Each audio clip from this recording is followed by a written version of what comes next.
Termina la época visigoda y llega el periodo musulmán, ¿no? Sabemos que en el 711 invaden la península y en prácticamente 30 años conquistan la península entera, ¿no? Llegan incluso hasta Francia, donde son derrotados en el 732 por Carlos Martel, ¿no? El rey de Francia, entendamos. Y allí ya se repliegan y se asientan definitivamente en España. ¿Qué ocurre? Los musulmanes normalmente no obligaban a nadie a convertirse, es decir, no es que fueran por ahí haciendo apología de su religión, ¿no? De hecho eran muchos menos que la población hispano-visigoda, ¿no? Que eran los que estaban aquí entonces, ¿no? Lo único que ocurre es que la población, digamos, estaba ya un poco cansada de las discusiones de los gobernantes, ¿no? Sobre todo del tema de los impuestos, ¿no? Les agobiaban demasiado con los impuestos. Y al llegar los musulmanes, pues ven como su salvación, ¿no? Dicen, bueno, vienen estos, nos quitan a los otros, nosotros vivimos tranquilos, no nos complicamos, ¿no? En un principio, ya digo, no supone que cambiasen de religión. De hecho, sabemos que se sigue manteniendo la religión cristiana, ¿no? Tanto en la ciudad como aquí, en la zona de Trujillo, ¿no? Trujillo es su comarca, ¿no? Es cierto que tenemos más datos de la zona de Mérida, ¿no? De la ciudad de Mérida, ¿no? Mérida sabemos que se mantienen abiertas algunas de sus iglesias, ¿no? La catedral, Santa María, y la Basílica de Santa Eulalia, algunos de los monasterios, el monasterio de Culiana y el de Cubillana, y alguna ermita. Conocemos al nombre de algunos de los obispos de esta época, del obispo Ariulfo, del 837, estamos hablando del siglo IX, y sabemos la existencia de cristianos mozárabes, que es como se llaman los cristianos que viven en el territorio musulmán, sobre todo por el enfrentamiento que tienen con Abderramán III, ¿no? Abderramán III, un poco cansado ya de la población cristiana, decide someterlos y decide que se conviertan a la fuerza, ¿no? Y es cuando, en teoría, se acaba la población cristiana de la ciudad de Mérida. Aquí en Trujillo y en su zona, pues, ya digo, lo he dicho antes, ¿no? Probablemente al ser un núcleo importante durante la época romana, pues continuó siendo un núcleo importante, sobre todo de carácter defensivo, de ahí la construcción de la Alcazaba en época musulmana. Que hubiese o no hubiese cristianos en la ciudad es complicado de demostrar porque no nos ha llegado ningún documento, ¿no? Solamente tenemos lo que nos cuenta la leyenda de la Virgen de la Victoria, ¿no? Que cuando las tropas cristianas conquistan la ciudad, reciben la ayuda de un mozárabe de la villa que, junto con otros compañeros, les ayuda y les abre las puertas para tomar la ciudad en 1232. Con toda probabilidad, ese mozárabe del que nos habla la leyenda de la Virgen de la Victoria no sería otra cosa que uno de los cristianos que se habían quedado a vivir en la ciudad después de una de las tomas de la ciudad de Trujillo, ¿no? Sabemos que Trujillo es tomada y ocupada de nuevo por los musulmanes 3 veces. Entonces, en ese transcurso de tiempo, digamos que algunos de los cristianos se quedarían a vivir en la ciudad, pero bajo dominio musulmán. Entonces, probablemente ese mozárabe del que nos habla la leyenda de la Virgen de la Victoria, pues sería uno de estos cristianos que se quedó a vivir en la ciudad, ¿no? Del resto del territorio sabemos poco, ya digo. Lo que nos dicen los edificios, ¿no?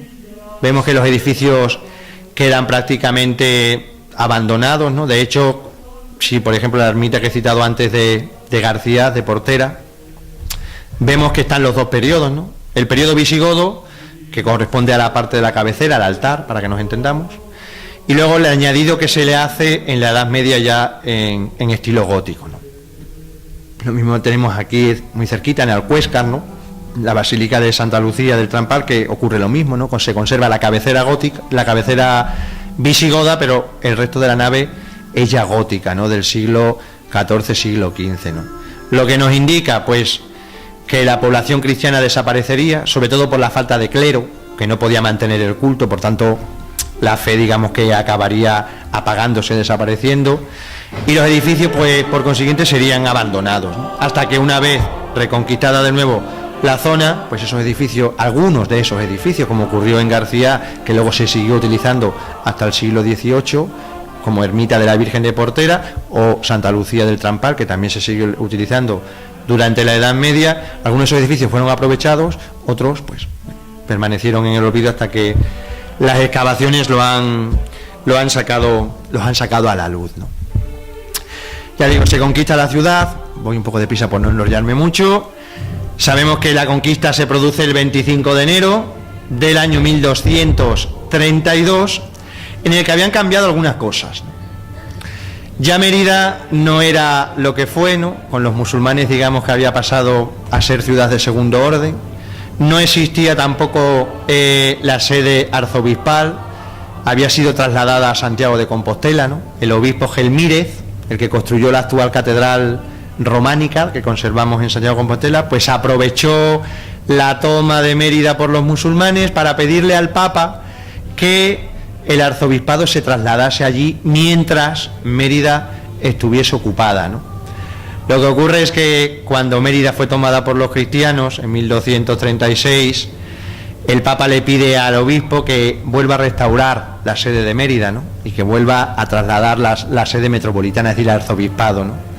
Pero el obispo compostelano, temiendo que le quitasen los privilegios, nombró a un obispo que duró unos meses nada más y decidió trasladar de nuevo la sede arzobispal a Santiago, y desde entonces Mérida perdió la sede arzobispal, perdió la sede diocesana, hasta que hace poco, en el siglo pasado, en el finales del siglo XX, volvió a recuperar otra vez esa sede compartida con la diócesis de Badajoz, y de hecho ahora se llama Archidiócesis de Mérida-Badajoz, ¿no?, a la que nosotros también pertenecemos. Pero había habido más cambios, ¿no? En 1186, Alfonso VIII había conquistado la zona norte de la región, y en esa zona norte decide crear una ciudad, la ciudad de Plasencia. Y poco tiempo después, en 1190, decide pedir al Papa que cree la diócesis, es decir, que tenga sede episcopal Plasencia, y que le otorgue un territorio. Ese territorio que le otorga es lo que actualmente conocemos más o menos como la diócesis, ¿no? Y estaba formado por 5 villas: la villa de Béjar, la villa de Plasencia, la villa de Trujillo, la villa de Santa Cruz y la villa de Medellín. Aunque ni Trujillo, ni Medellín, ni Santa Cruz estaban todavía en manos cristianas, pero el Papa le concede ese territorio a la recién creada diócesis de Plasencia. Entonces, Trujillo, ya en 1232, deja de pertenecer a la diócesis de Mérida para pasar a la recién creada diócesis de Plasencia, y hacia allí es donde va, digamos, a comenzar a recibir esa nueva influencia de la Iglesia, ¿no? Donde va a, digamos, renacer de nuevo esa fe que había permanecido dormida durante el periodo de la invasión musulmana. ¿Qué es lo primero que aparece en este tiempo? ¿O qué es lo primero que, digamos, vuelve a revitalizar esa fe? Antes de la conquista definitiva, digamos que hubo como una especie de conatos o intentos, ¿no?, con las órdenes militares, cuando una de las veces que se conquistaba la ciudad, ¿no? Digo, se conquistó 3 veces, ¿no? La última en 1232, ¿no? En ella tuvo un papel importante, sobre todo la orden de Pereiro, la orden que luego será de Santiago, y hay una orden que algunos historiadores llaman como los caballeros de Trujillo. Trujillo con X, sí. Yo lo digo para que nos entendamos. Pero está un poco en duda, ¿no?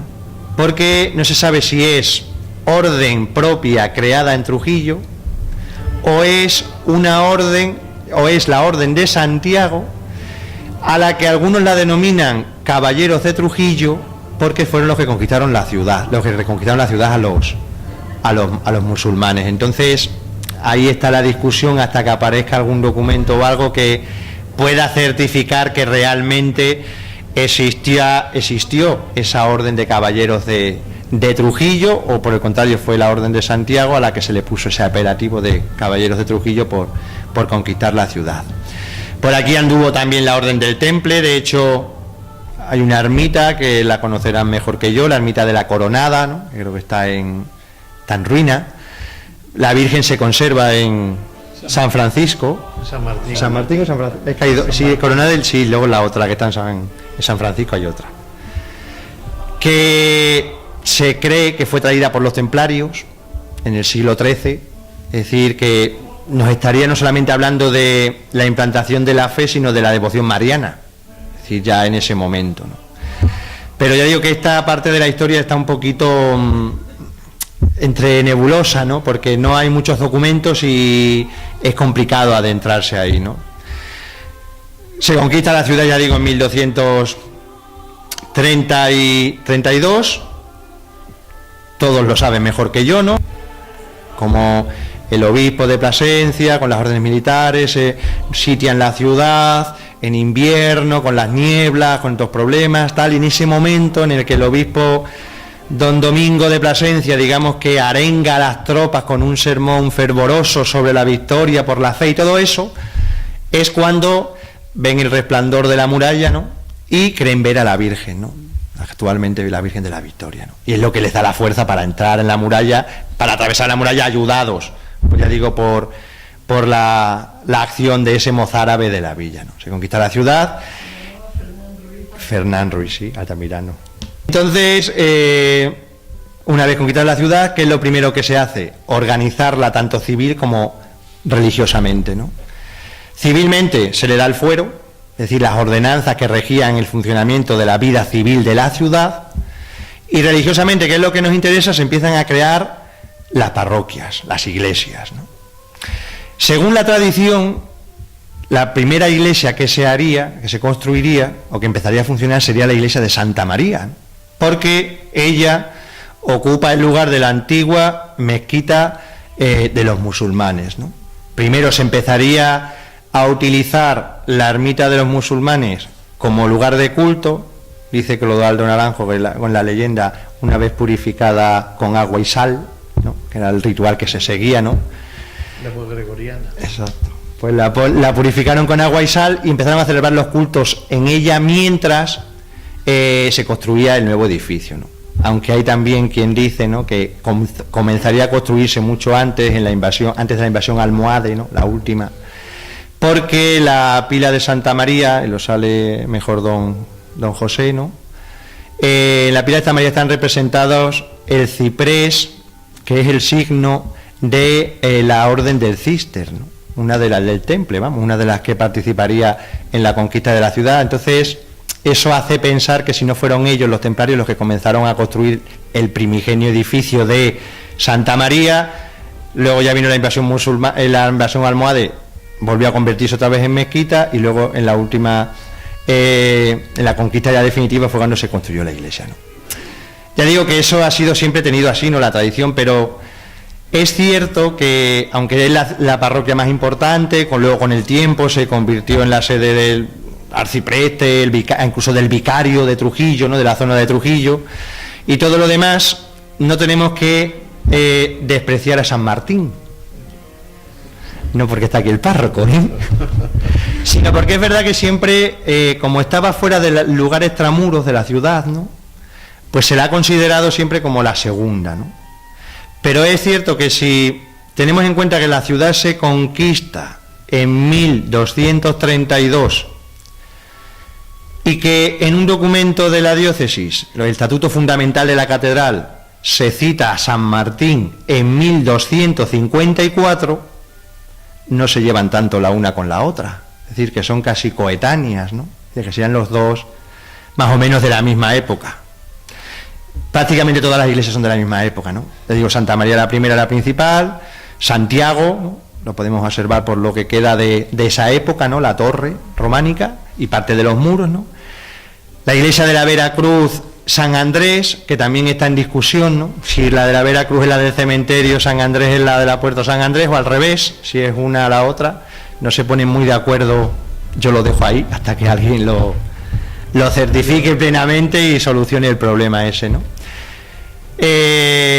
Santo Domingo también es de la misma época, y San Clemente, ¿no?, que es el actual parador nacional, donde estaba Santa Clara, ¿no? No entro en mucho detalle de cómo fue cada una ni nada de eso, pues ya digo, por no tampoco aburrir aquí con fechas y con nombres, ¿no? San Clemente por Álvaro de Hinojosa, que se enterró allí, todo lo demás, igual que la Veracruz y todo lo demás, pero no cito tanto, ¿no?, porque en cualquier libro lo pueden ver, ¿no? Lo único que nos dice esto es que una vez conquistada la ciudad y el territorio, se implanta la iglesia enseguida. Es decir, se recupera de nuevo la fe que se había perdido, tanto aquí como en las aldeas, ¿no? En la aldea también podemos observar el mismo proceso, ¿no? No conservamos ninguna iglesia de ese siglo, del siglo XIII, pero sí conservamos los nombres de las aldeas, ¿no? Es decir, por los documentos del archivo municipal de aquí de Trujillo podemos ver los nombres de muchas de las que actualmente hay. Algunas de ellas han desaparecido, pero la mayoría ya existían a finales del siglo XIII y principios del siglo XIV, ¿no? Por tanto, es impensable que en ese momento en la que la fe abarcaba todos los ámbitos de la vida, en esos núcleos de población no existiese iglesia y no existiese el cristianismo, ¿no? Tenía que haber iglesia a la fuerza. De hecho, en algunas de ellas, ¿no?, como por ejemplo en Abertura, en la que la iglesia es de finales del siglo XV, y en Santa Cruz, finales del XV y principios del XVI, podemos observar que antes, Santa Cruz sobre todo, ¿no?, que se conquista 2 años después de Trujillo, en 1234, es imposible que en 200 años, ya digo, en una época en que la fe lo abarcaba todo, es imposible que en ese núcleo de población no existiese culto o no existiese el cristianismo, ¿no?, sino todo lo contrario, lo habría. Lo que pasa que los núcleos de población van creciendo y las iglesias, bueno, pues se van haciendo pequeñas, ¿no?, y esas primitivas iglesias construidas, digamos, de una manera más pobre, pues son reemplazadas por las que actualmente vemos, ¿no?, que es el proceso que podemos ver, por ejemplo, si alguien ha estado en García o en Logrosán, ¿no?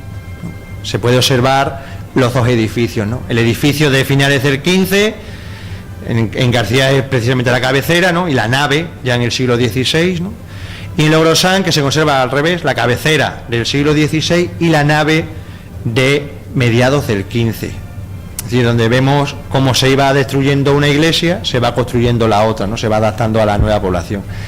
Y en el último caso que he citado, en el Logrosán, sobre todo nos llama más la atención una pieza que se conserva en el interior, ¿no? Dentro de la iglesia conservan la imagen de la Virgen del Carrascal, que está fechada a mediados del siglo XIII. Por tanto, nos está indicando que ya en el siglo XIII, si existía la imagen, debía de existir el edificio donde cobijarse la imagen, ¿no? Y por tanto habría una iglesia que actualmente, ya digo, pues no conservamos, pero está ahí el testimonio de la imagen de la Virgen, que nos hace ver y nos hace descubrir que en esa época, en ese periodo, y ya digo, prácticamente terminada la reconquista del territorio, se vuelve a implantar de nuevo la fe cristiana que había estado vigente en la época visigoda y que se había perdido durante la época de la invasión musulmana. Y termino. ¿Cómo era el proceso de creación, o cómo era el proceso de asentamiento, digámoslo, de la fe y de la estructura eclesiástica? Pues conservamos un documento muy interesante en el archivo de la catedral, ¿no?, que es la creación de la parroquia de Miajadas, de 1348. Aunque Miajadas no pertenece a la zona de Trujillo, pero sí pertenecían 2 de los pueblos que cita ese documento, ¿no?, Escorial en aquel tiempo, y Búrdalo, que es actualmente Villamesías. ¿Qué nos dice ese documento? En Escorial, ya digo, en ese tiempo, en 1348, estoy hablando del siglo XIV, existía parroquia, es decir, iglesia, para entendernos, con pila bautismal, es decir, ahí se bautizaba y había párroco, para entendernos. Y en Búrdalo, Villamesías y Miajadas existía edificio religioso, pero no era parroquia. Es decir, era el párroco, para entendernos, de Escorial, el que atendía a los pueblos de Búrdalo y Miajadas. Hasta que en ese año, 1348, el obispo concede a Miajadas el privilegio de tener parroquia, es decir, dice el documento, de tener iglesia bautismal, es decir, que ya tenían pila y por tanto se convierte en parroquia, ¿no? Y ese sería el proceso más o menos que se sigue en todos los pueblos, ¿no? Es decir, empezaría a celebrarse el culto en un edificio más o menos modesto. Esos edificios se van transformando, con el tiempo se convierten en parroquia y, digamos, adquieren el estatus ya de parroquia propiamente dicho, hasta que se crean ya, digamos, las estructuras supraparroquiales, ¿no? El arciprestazgo, ¿no? En este caso el arciprestazgo de Trujillo, digo que el vicario tendría su sede en Santa María, y el arcedaniato, que está por encima, ¿no?, de Trujillo, donde también sabemos que en cierto tiempo el arcediano de Trujillo estuvo en la ciudad, aunque la mayoría del tiempo estaba en Plasencia, porque era una dignidad de la catedral, es decir, era un cargo de la catedral. Entonces, aunque su título era arcediano de Trujillo, por Trujillo pisaba poco, ¿no? Tenía aquí un delegado que era el que le hacía sus funciones y el que le mandaba allí, pues, los asuntos que tenían que tratar. Termino. Todo esto, ¿qué nos quiere decir, ¿no? Pues les digo lo mismo que les dije a mis antiguos feligreses de García en una homilía de la fiesta de Santiago Apóstol, ¿no? Lo orgullosos que nos tenemos que sentir de esa tradición que tenemos detrás. Es decir, tenemos 15 siglos de cristianismo en nuestras espaldas. 15 siglos que nos han transmitido nuestros antepasados, ya digo, desde finales del siglo V, ¿no? De cristianismo prácticamente ininterrumpido, ¿no? Salvo ese periodo de la época musulmana, pero bueno, se volvió a recuperar prácticamente después en el siglo XIII, ¿no? Cristianismo que tenemos el deber de mantener y sobre todo que tenemos el deber de transmitir, ¿no? No podemos dejar que esa herencia de 15 siglos se pierda, ¿no? O que esa herencia de 15 siglos desaparezca, ¿no? Sino todo lo contrario. Hacer que las generaciones futuras sigan valorando y sigan, digamos, poniendo en valor eso que hemos recibido, ¿no? Ya digo que ha habido tiempos en que la cosa no ha estado tan bien como parece, ¿no? Ya lo hemos visto a finales de la época visigoda, cuando el comienzo de la invasión musulmana, ¿no? Prácticamente el cristianismo desapareció de la zona, fue erradicado, es decir, no quedó ni rastro y volvió a resurgir.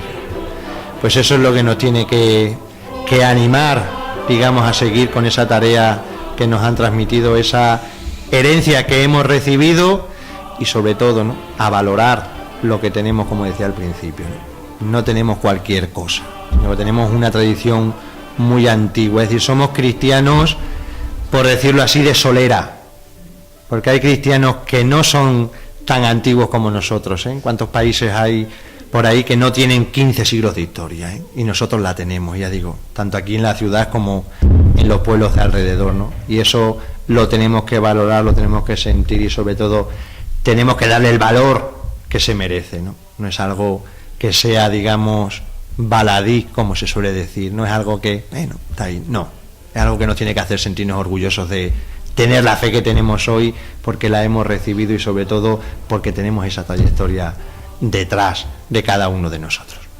Pues nada, muchas gracias, espero no haber aburrido mucho. Ya digo que yo he intentado no decir mucho nombre ni mucha cita por no hacerlo muy pesado, sino simplemente, bueno, pues que veamos un poquito